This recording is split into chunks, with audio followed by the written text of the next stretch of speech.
Students, I am DN sir, welcome here.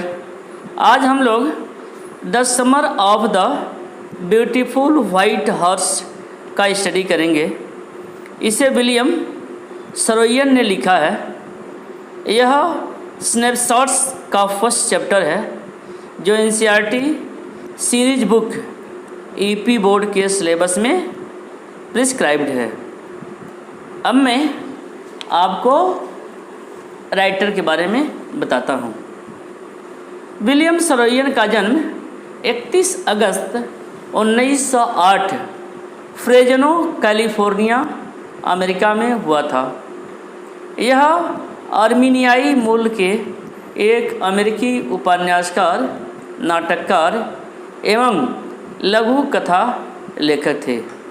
इनकी मुख्य कृति the time of your life, my name is Aram, the human comedy मुख्य हैं। इन्हें drama के लिए प्यूलिट्जर इनाम, सर्वश्रेष्ठ कहानी के लिए अकेडमी पुरस्कार मिला था। 18 मई 1981 को इनका देहांत हो गया। अब मैं आप लोगों को कहानी की समरी बताता हूँ। देखिए, यह लघु कहानी दो मुख्य पात्रों 9 वर्षीय एरम और उसके 13 वर्षीय चचेरे भाई मुराद के परिचय के साथ शुरू होती है। एक बार मुराद सुबह जल्दी अपने चचेरे भाई एरम को जगाता है। जब एरम खिड़की से बाहर देखता है तो मुराद के साथ एक सुंदर सफ़ेद घोड़ा देखता है। मुराद एक सवारी के लिए उसे आमंत्रित करता है, लेकिन एरम को संदेह है। आखिरकार इस तरह के राजसी घोड़े का वहन करने के लिए गारोगलान परिवार का कोई भी सदस्य पर्याप्त अमीर नहीं है। अपने हिस्से के लिए एरम मानता है कि मुराद ने घोड़ा चुरा लिया होगा। हालांकि वह इस विचार पर विश्वास नहीं कर पाता है। खुद को और मदद करने में असमर्थ एरम अंततः मुराद के साथ हो लेता है। वह तर्क देता है कि जितना वह चोरी के विचार से घृणा करता है, मुराद हमेशा एक गैर वैज्ञानिक रहा है। जब तक कि मुराद घोड़े से एरम को आदेश नहीं देता, तब तक दोनों एक लंबी संतोषजनक सवारी का आनंद लेते हैं। जाहिर है मुराद कुछ समय के लिए अकेले सवारी करना चाहता है। अपने हिस्से के लिए एरम उसी विशेषाधिकार की मांग करता है। इसलिए मुराद ने अपनी एकल सवारी पूरी करने के बाद एरम को घोड़ा सौंप दिया। दुर्भाग्य से आराम के लिए घोड़ा एक पड़ोसी के दाग की बारी में चला जाता है, जहां यह लताओं पर छलांग लगाना शुरू कर देता है। एरम को जल्द ही घोड़े से उतारा जाता है। दोनों लड़के घोड़े की तलाश करते हैं। आखिरकार वे घोड़े को ढूंढते हैं और उसे एक खलिहान में छिपा देते हैं। इस बिंदु पर एरम फिर से घोड़े की उत्पत्ति के बारे में मुराद से सवाल करता है, लेकिन बाद में सच्चाई को खुले तौर पर स्वीकार करने से इनकार करता है। कुछ दिन बाद जॉन बायरो के नाम से एक किसान एरम के घर जाता है। बायरो का दावा है कि उसका घोड़ा 1 महीने पहले चोरी हो गया था और अब भी वह लापता है। यह सुनकर एरम मुराद से मिला और उसे यह बताया। वह चाहता है कि मुराद वादा करे कि जब तक वह सवारी करना नहीं सीख सकता तब तक घोड़ा वापस नहीं आएगा। इसी बीच मुराद ने शिकायत की कि एरम को घोड़े की सवारी करने में 1 साल लगेगा। लड़के तर्क देते हैं, लेकिन अंत में वह 6 महीने में घोड़े को वापस लौटाने का प्रयास करते हैं।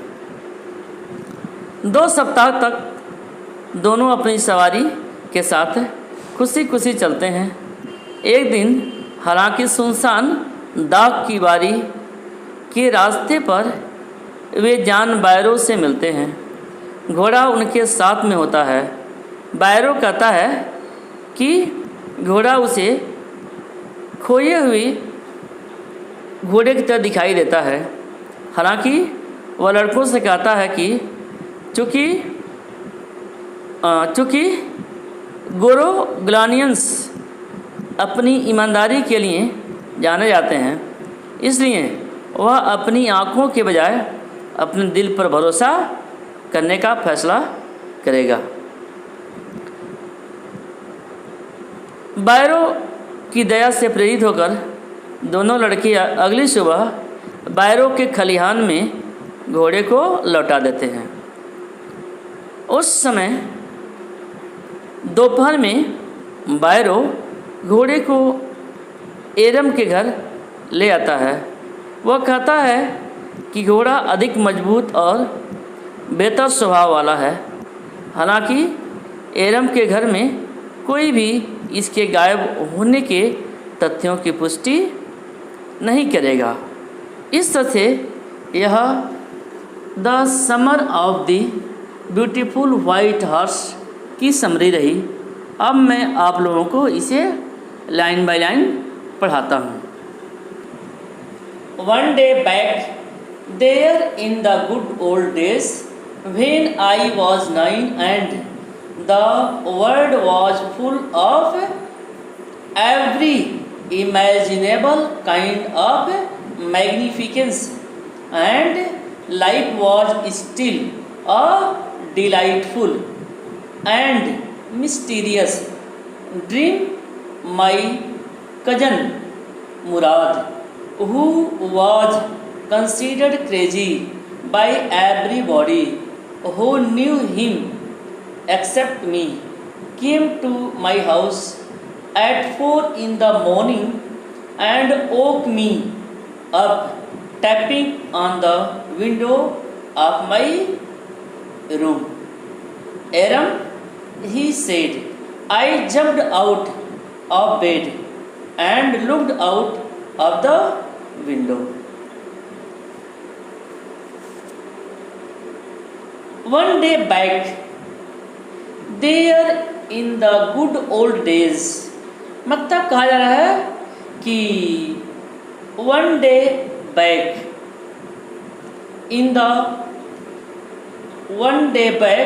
there in the good old days, मतलब अतीत के पुराने समय के अच्छे दिनों की बात है। देखिए, पुराने समय के अच्छे दिनों की बात है। When I was 9 and the world was full of every imaginable kind of magnificence. देखिए, इमेजिनेबल मिलता है कल्पनीय,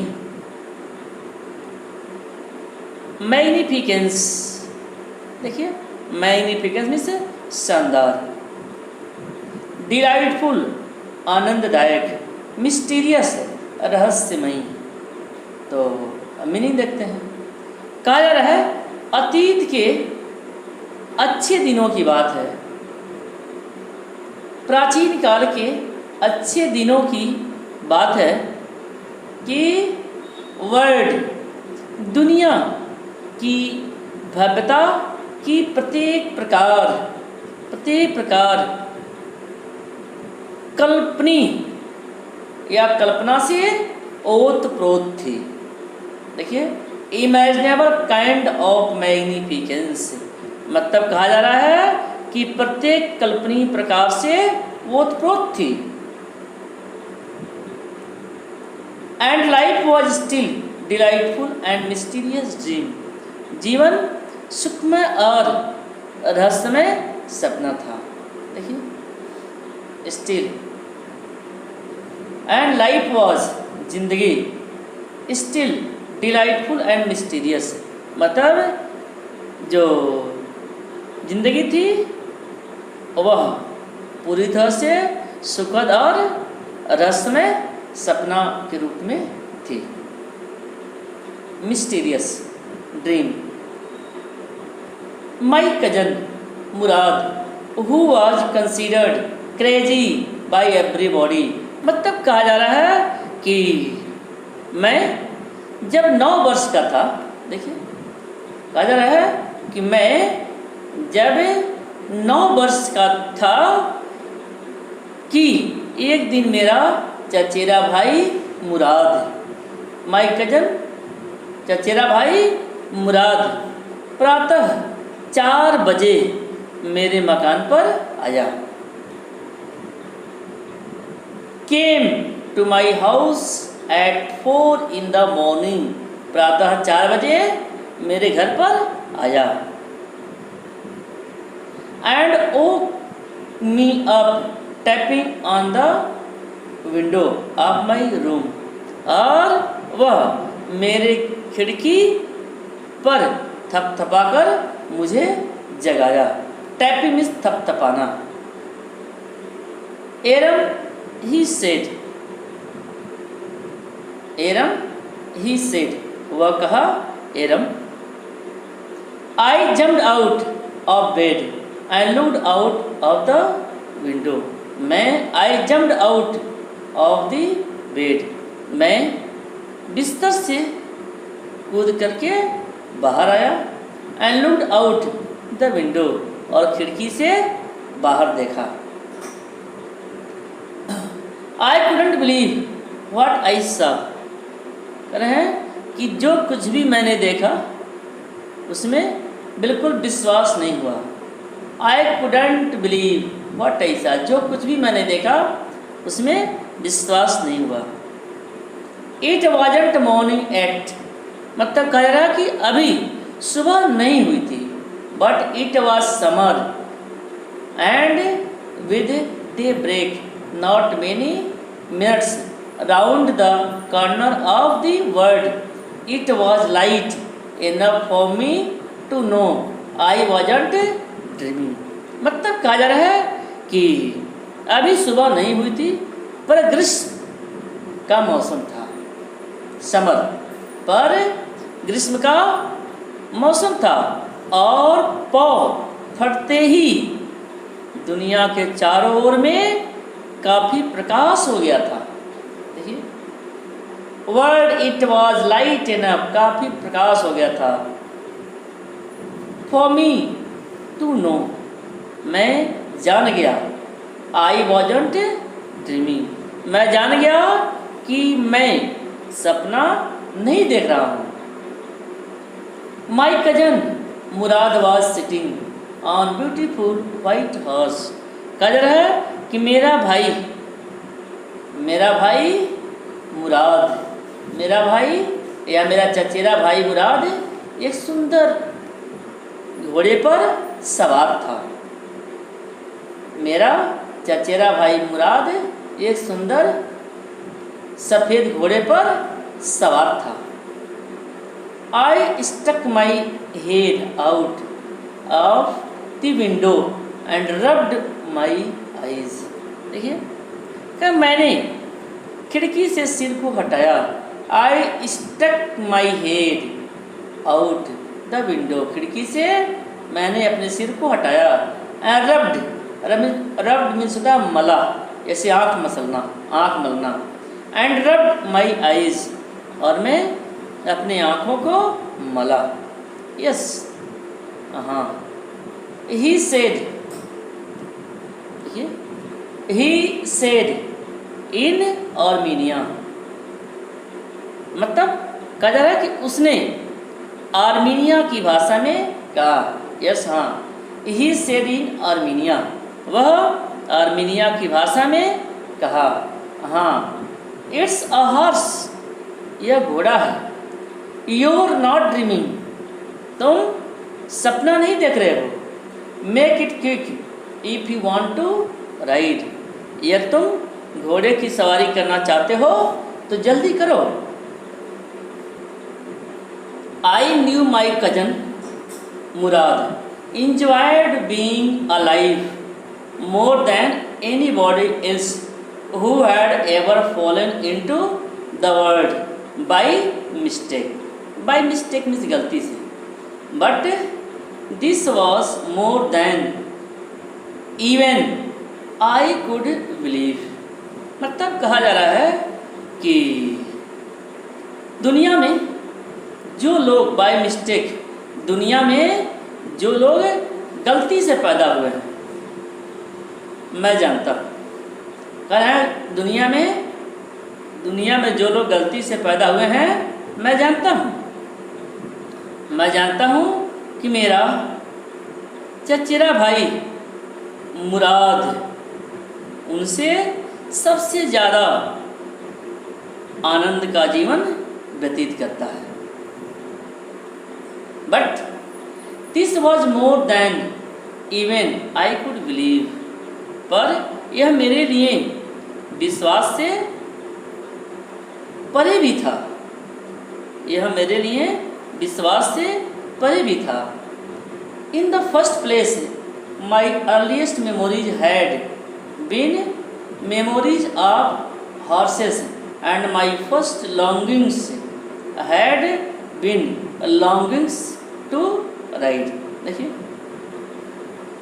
इन द फर्स्ट प्लेस करें कि पहले स्थान पर my earliest memories had been memories of horses, करें कि पहले स्थान पर मेरी सबसे पहली स्मृति घोड़े के बारे में थी।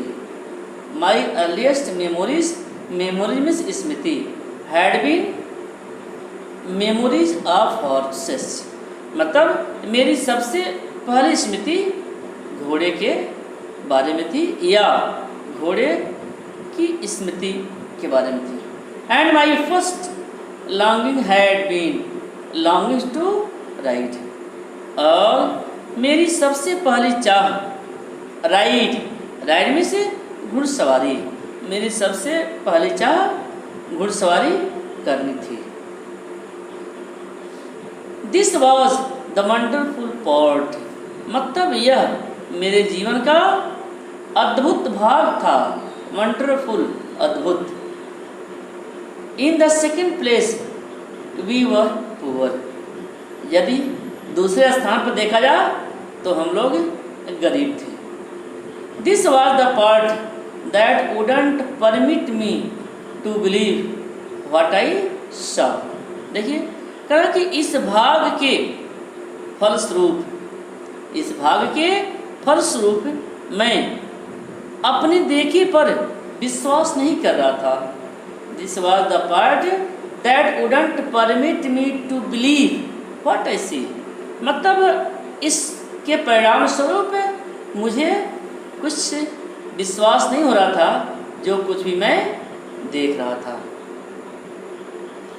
वी वर पुअर, हम गरीब थे।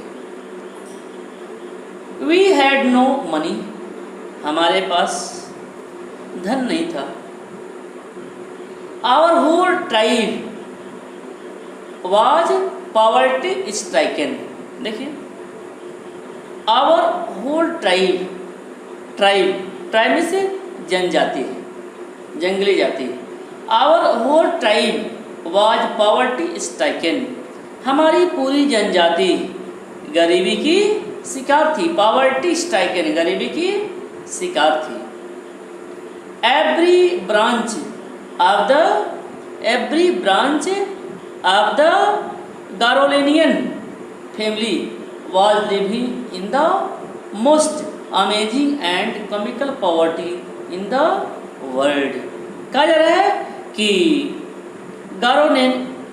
गारोलेनियन परिवार का प्रत्येक सदस्य दुनिया में बहुत ही आश्चर्यजनक और मन बहलाने वाला अब भी गरीबी में रह गया था।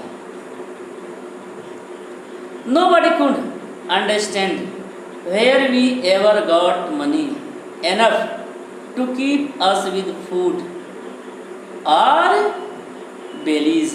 belly means पेट होता है, यहाँ पेट भरने से सेंस है। Nobody could understand मतलब कोई नहीं जानता था, कोई नहीं जानता था, यहाँ तक कि परिवार का वृद्धजन भी नहीं जानता था कि हम अपने पेट भरने के लिए भोजन प्राप्त कहाँ से करते हैं, किस प्रकार से करते हैं। Not even the old man of the family मतलब परिवार के बड़े लोगों के भी, वृद्धजनों को भी यह पता नहीं था भोजन प्राप्त करने के लिए पर्याप्त धन कहाँ से उनके पास आता है। Most important of all though we were famous for our honesty यद्यपि हम ईमानदारी के लिए प्रसिद्ध थे। Most important of all though we were famous for our honesty हम अपनी ईमानदारी के लिए प्रसिद्ध थे। We had been famous for our honesty for something like 11 centuries even when we had been the wealthiest family in the what we liked to think was the world। मतलब कहा जा रहा है कि पर सबसे महत्वपूर्ण बात यह थी कि लगभग 11 शताब्दियों से हम अपनी ईमानदारी के लिए प्रसिद्ध चले आ रहे थे। कहा जा रहा है लगभग 11 शताब्दियों से हम अपनी ईमानदारी के लिए प्रसिद्ध थे या प्रसिद्ध के रूप में हम चले आ रहे थे। Where we had been the wealthiest family in what we liked to think was the world। जबकि हमारा परिवार दुनिया में जैसा हम सोचते थे सभी हमारा परिवार जैसा कि हम सोचते थे दुनिया में सबसे धनी था। वी वर प्राउड फर्स्ट हम स्वाभिमानी पहले स्थान पर थे, सर्वप्रथम हम स्वाभिमानी थे। ऑनेस्ट नेक्स्ट और ईमानदारी दूसरे स्थान पर थी। And after that we believed in right and wrong उसके पश्चात हम सही गलत में विश्वास करते थे। ठीक है, after that we believed in right and wrong हम सही गलत में विश्वास करते थे। None of us would take advantage of anybody in the world let alone still. देखिए, नो नन ऑफ अस कहा जा रहा है कि नन ऑफ अस दुनिया में हम में से कोई भी किसी से फ़ायदा नहीं उठाता था। None of us would take advantage of anybody in the world दुनिया में हम में से कोई किसी से फ़ायदा नहीं उठाता था। लेट एलोन स्टिल चोरी की तो बात ही दूर रही, चोरी का तो प्रश्न ही नहीं उठता। Consequently, even though I could see the horse so magnificent, even though I could smell it so lovely, even though I could hear it breathing, so exciting। देखिए कहा जा रहा है consequently मीन्स कहा जा रहा है फलतः, even though I could see the horse, मतलब कहा जा रहा है कि फलतः यद्यपि मैं घोड़े को देख रहा था। Even though I could smell it, कह रहे हैं कि मैं घोड़े को देख रहा था, वह बड़ी ही मैग्निफिकेंट शानदार था। और I could smell it, मुझे उसकी गंध भी आ रही थी, गंध भी आ रही थी। So lovely, बहुत ही सुंदर था। Even though I could hear the breathing, so exciting, मैं उसकी सांस, कहा जा रहा है कि मैं उसको सांस लेते हुए सुन रहा था। I could hear, मैं सुन रहा था, breathing, सांस लेते हुए, so exciting, मतलब कहा जा रहा है कि मैं उसको सांस लेते हुए सुन रहा था। I couldn't believe the horse that anything to do with my cousin Murad or with me or with any of the other member of our family asleep or awake। देखिए कहा जा रहा है कि मैं यह विश्वास नहीं कर सकता था, कह रहे हैं कि मैं यह विश्वास नहीं कर सकता था कि किसी भी दशा में मेरे चचेरे भाई मुराद,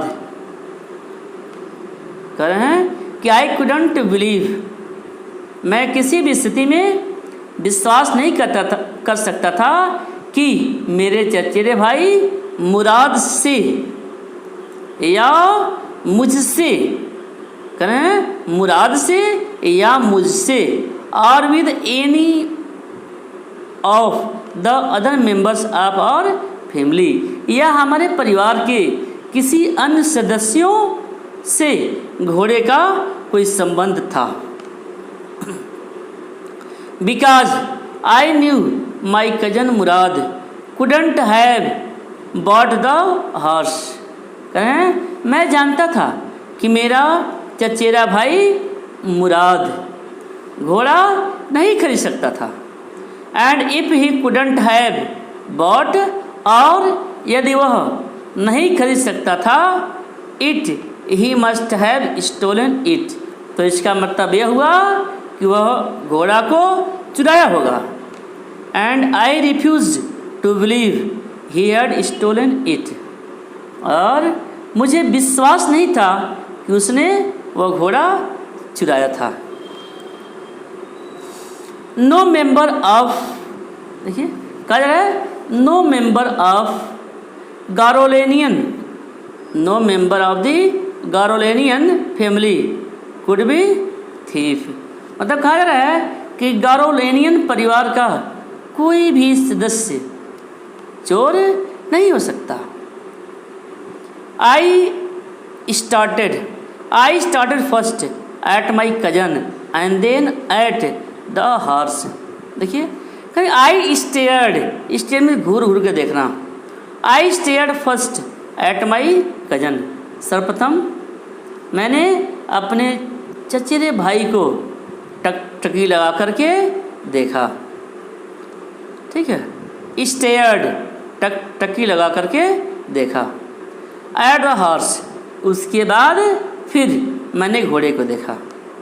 there was a pious stillness, pious पवित्र, स्टिलनेस शांति, and humour in each of them which on the one hand delighted me and other hand frightened me, कह रहे हैं कि उन दोनों में पवित्र शांति, पियस स्टिलनेस, पवित्र शांति और मनोव्यवस्था थी, ह्यूमर मनोव्यवस्था थी।